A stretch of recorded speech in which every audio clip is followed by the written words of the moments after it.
ಹಾಕಿರ್ಬೋದು ಹಂಗೆ ಬೇಡ ಮೇಡಮ್, ಹಾಕಿರಬಹುದು ಅಂತಂದರೆ ಆಯಿತು. ಓಪನ್ ಮಾಡಪ್ಪ, ಇದು ತೆಗಿಯಪ್ಪ.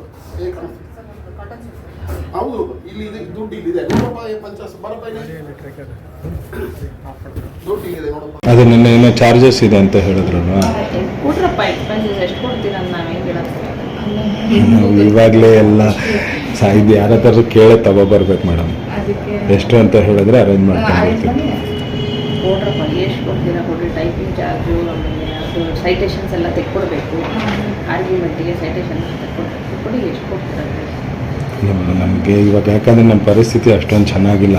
ಹೇಳಿದ್ರೆ ನಾನು ಹೋಗಿ ಅರೇಂಜ್ ಮಾಡ್ತೀವಿ. ಇವಾಗ ಹಂಗಿದ್ರು ಪೆಂಡ್ರೈವ್ ತರಕ್ಕೆ ಹೋಗ್ತೀನಲ್ಲ, ಹಂಗೆ ಅರೇಂಜ್ ಮಾಡಿಸ್ಕೊಂಡು ಬರ್ತೀನಿ.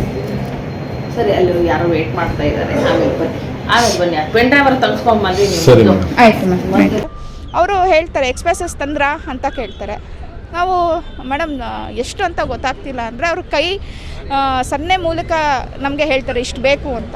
ನಮ್ಮ ಹತ್ರ ದುಡ್ಡಿಲ್ಲ ಮೇಡಮ್, ಮುಂದಕ್ಕೆ ನೋಡೋಣ ಅಂತ ಹೇಳಿದಾಗ ನೋಡಿ ಆರ್ಗ್ಯುಮೆಂಟ್ ಮಾಡೋಕ್ಕೆಲ್ಲ ಕಷ್ಟ ಆಗುತ್ತೆ ನಮಗೆ.